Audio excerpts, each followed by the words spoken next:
The editor's job is a difficult but highly rewarding one, to become the unsung hero of the production, be it in the darkness of your own room or the editing suite of a studio.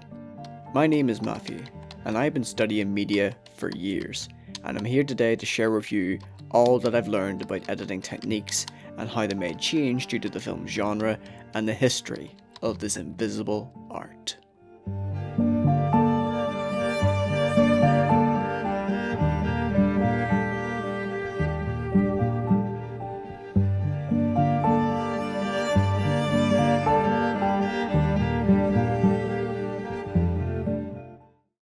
Now, it's quite impossible to talk about the history of editing without going over some film history. We'll begin at the turn of the 20th century, beginning with the kintograph and the kintoscope, and cat boxing. We'll begin with George Melisle's 1898 short film, The Three Troublesome Heads.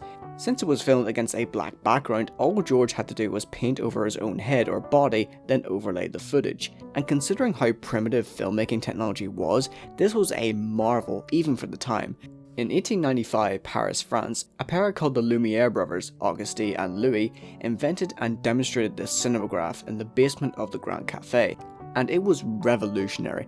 It was one of the first truly competent cameras at the time that could both take then project film, which became a staple mechanism in the cameras we use today, and in the coming future, it will become the foundation of modern film editing. However, early cameras like this were limited to whatever they just recorded, and the brothers tended to just film movement or whatever amused them. And despite creating 10 short films, each one of them lasting 20 minutes, they weren't very confident in the future of their invention, stating, "Cinema is an invention without a future." They saw it as a novelty and amusement, as the films were simply projecting moving images of everyday life, which you could just go outside and see for yourself. Until a man called Edwin Porter arrived, a projectionist who worked at Eden Musée. He was hired by the Edison Company in 1900 to redesign their motion picture equipment, and he served as a director-cameraman for a lot of Thomas Edison's films. However, his previous experience as a projectionist allowed him to be one of the first to practice continuity editing, the process of taking several single-shot movies then splicing them together to make 15-minute presentations.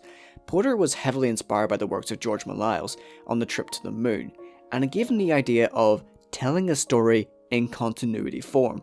But in October of 1902, he duplicated and distributed Melisle's work illegally through the Edison Company. Ill practices aside, this inspired him to create The Life of the American Fireman, a 6-minute short film that cuts between a fire station, a building on fire, the fireman arriving to the building to save the woman and child, which connected psychologically and emotionally with the audience, as the shots were edited together in a way that told a simple but engaging story. Thus, film editing was born, a new art form and language in film, with a multitude of different possibilities, to scare, to intrigue, to amuse, to transport. The timing, the speed, and what you decide to show or not show, as an editor, you can tap into the wide array of the human emotional spectrum. One of the first great modern film editors was the infamous W.D. Griffith. He expanded upon Porter's techniques and established a popular grammar of film in his 1915 film Birth of a Nation, and in his melodramas he also implemented close-ups to reveal the emotion of the characters in the moment, flashbacks, parallel action, to cut on action to make the film feel fluid and always moving, to the point where the audience will forget that they're watching a movie, which is a practice that is still used throughout modern filmmaking. As a general rule, the less you notice the editing, the better. However, it also means that the editor or the editors get less and less notice. They were known as the first cutters, and they were seen as help for hire instead of creative partners as editors are today. Also, unlike editors today, they didn't have the luxury of an editing suite, or Premiere Pro. They would have to hold their reels up to the light so they can see what they're doing, then run it through the projector before making the cut. Meanwhile in Russia, by 1927, the Russian Revolution was in full swing, and it also gave birth to what we know as the montage. Lev Kushov created a short composed of a shot of a man with a seemingly blank expression, and is intercut with a shot of food, a coffin, and a woman.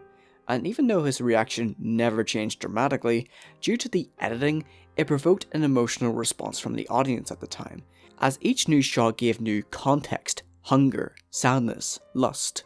This was a rapid and manipulative technique, and it contrasted hard against Griffith's almost invisible, stage-like cutting, which can be seen in Sergei Martov's film Man with a Movie Camera, 1929, where he and his team just went out and filmed a typical day in Moscow. They even filmed the editing process, constantly reminding the audience that they're watching a movie, and it's one of the first instances of documentary filmmaking. Furthermore, Sergei Eisenstein, who was enlisted by the Red Army in 1917, to construct defences and provide entertainment for the troops, in his 1925 film Strike, he would cut his film in a way where shots would collide with each other to spark a higher meaning, making each and every cut visible and impactful, a montage of attraction. This was directly aimed at the consciousness of the audience through meticulously chosen and independent images of action, free from a chronological order, which created a profound psychological effect on the audience, which was expanded upon in his next film, Battleship Potemkin, 1925, the great juxtaposition between the fusion between the classic Griffith editing and the Eisenstein montage. It was Eisenstein's tribute to the Russian revolutionaries, based on a mutiny in 1905 with a short-lived victory, whose deaths fanned the flames with the rise of communism in 1927. Eisenstein reasoned that the perpetual conflict was the thesis, and the colliding images was the antithesis, and, as a result, it produces a new synthesis by its end, creating a satisfying and impactful image in your film. Once the 1930s rolled around, sound was introduced into film. Whereas once a scene would have to play like this.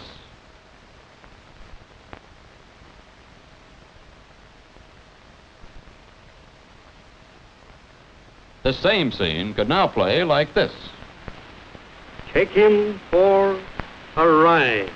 As well as the swift, factory-like production process through Hollywood studios. In the editing room, it was mostly women cutting together these films, and the introduction of sound expanded the role of the editor, which allowed for dialogue and Foley to enhance the scenes. However, these techniques have also been used in cases like Triumph of Will, 1934, a film that promoted the might of Adolf Hitler and the Nazi Party. So a British editor called Charles Ridley took this film and cut it together into what we know now as the Panzer Ballet out of Triumph of Will to humiliate the Nazis.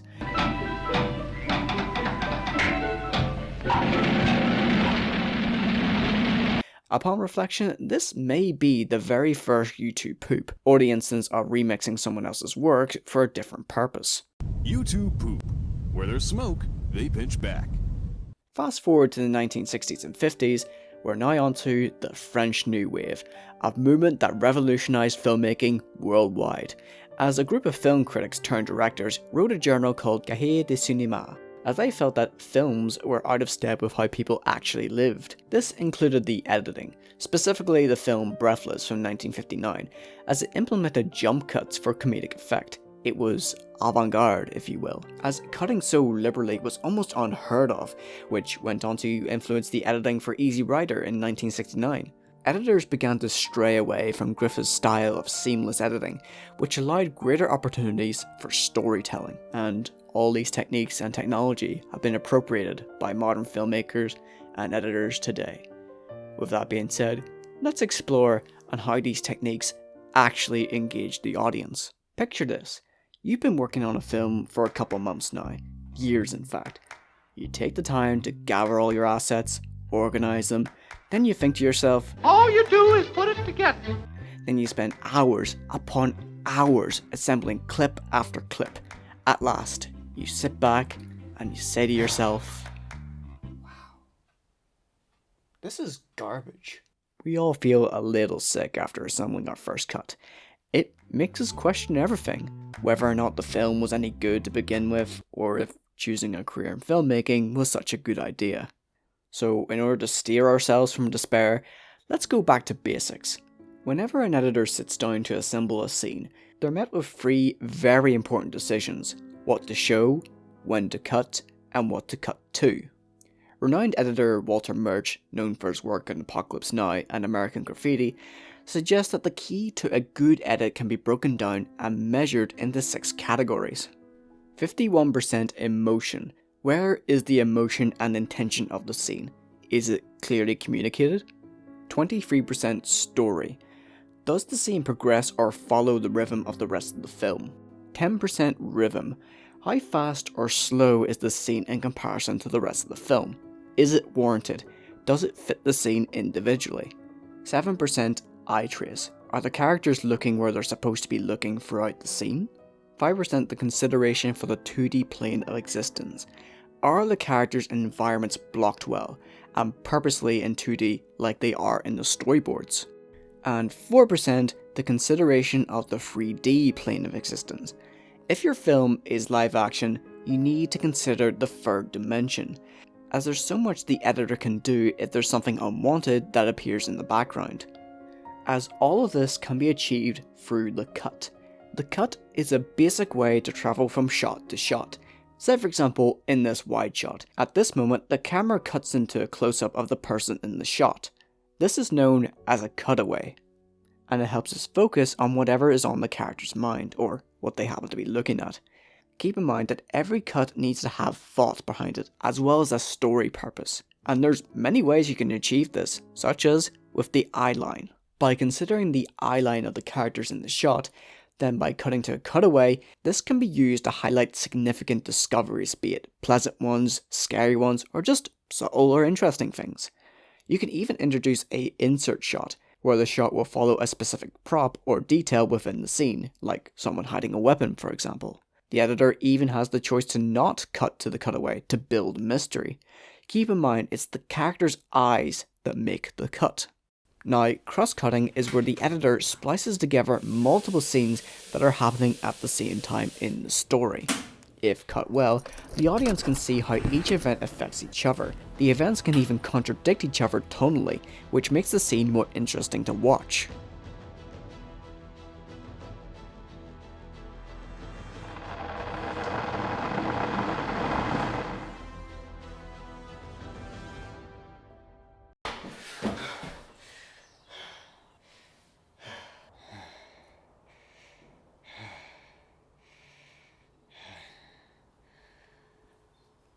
Can I have a cup of tea, please? Kettle's spoiled.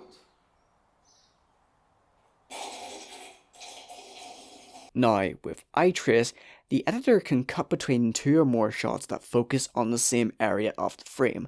This prevents the audience from scanning the frame when there's a new cut. This depends on the film's blocking and the camera movement. If done wrong, it makes the sequence of shots appear muddled against the editor's intention. Unlike a hard cut where the audio and video change at the same time, split edits do not. Say for example you have two shots, shot 1 and shot 2, with their own respective audio and video. You can drag the audio from shot 2 backwards onto shot 1, just before the cut.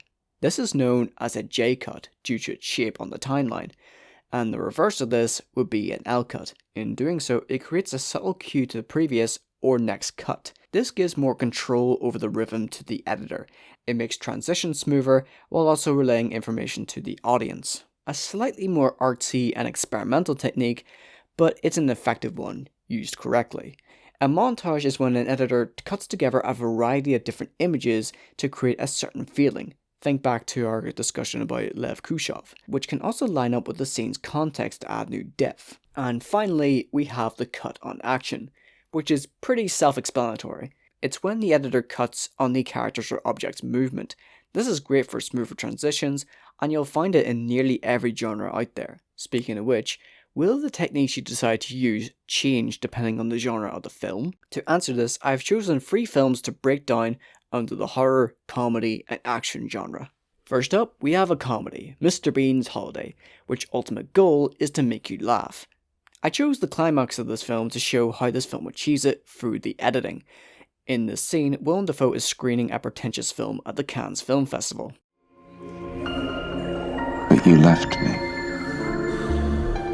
And now, I walk this wilderness alone. And his friend Sabine had her scene cut out of the film, so Mr. Bean decides to send his footage through his own video camera through the projector, made funny by the swift cuts of him running through the cinema seats, then the cut of the door swinging shut behind him. By not letting us see Mr. Bean go through the door, it emphasises his cartoonish speed, hence is funny. What I really adore about this scene is the fact that the home video footage lines up diegetically with the pretentious dialogue. Does your body soften as your lips shape his name? Editing quickly and with precise timing is the key to comedic editing. So why don't we move on to something that doesn't make you laugh at all? Something that was meant to scare you. Now, to show how editing can be used to scare or even unsettle the audience, I chose the Screaming of the Lambs scene from, funnily enough, Silence of the Lambs. In this scene, Clarice is trying desperately to get information from Hannibal Lecter, who swiftly gets Clarice to divulge a traumatizing incident involving a slaughtering of spring lambs. What did you see, Clarice? What did you see? Lambs. They were screaming. Which he has deduced is the reason why Clarice joined the FBI in the first place. The scene is mostly composed of 2 close-ups of the conversation, and it would be easy for the editor to simply cut back and forth when the other stopped talking. Instead, it's cut in a way that elevates the scene and makes the audience shudder. Near the beginning of the conversation, Clarice is literally cut off before she continued her questioning. Later, now please listen to me. We've only got 5... No! I will listen now. Which in turn shifts the dominance over to Hannibal after interrupting her. As the conversation progresses, cutting between reverse shots allows the dialogue to thrive, with no room for dead air or late or early cuts, allowing the zooms to fulfill the claustrophobic and uncomfortable tone of the scene. The overlay of the wind allows the audience to picture the events described in the conversation, and the eerie music and the creepy insert shot of Hannibal running his finger against Clarice's shifts the scene into a hallowing conclusion. Slow and harsh cuts are the key to terrifying your audience through your edit. Now, on the opposite side of the spectrum, let's go over a genre that gets our primal blood pumping, the action genre. And I've chosen the scene from Terminator 2, where Arnold shoots the frozen T-1000 into pieces. Hasta la vista, baby.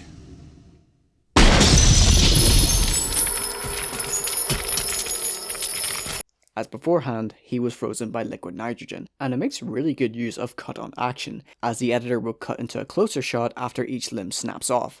The swift cuts of the shattered antagonist and the excellent use of slow motion allows us to see the shattered remains of the antagonist, a satisfying and punishing blow which achieves the excitement that all action films should strive for. With that being said, the first time you would watch these scenes, the last thing you would notice is the editing, as one of the ways to get the audience to notice the editing is when it's done badly. Manos The Hands of Fate is a poor horror film overall, that leaves you bored and uncomfortable. But did you know that Manos means hands in English? So the full title is Hands, The Hands of Fate. Most of it is objectively awful, but the thing that brings it down to the bottom of the barrel is the editing. Shots linger on things for far too long. The soundtrack is droning. The dubbing is out of sync. You know, you might have a point there. And this moment here.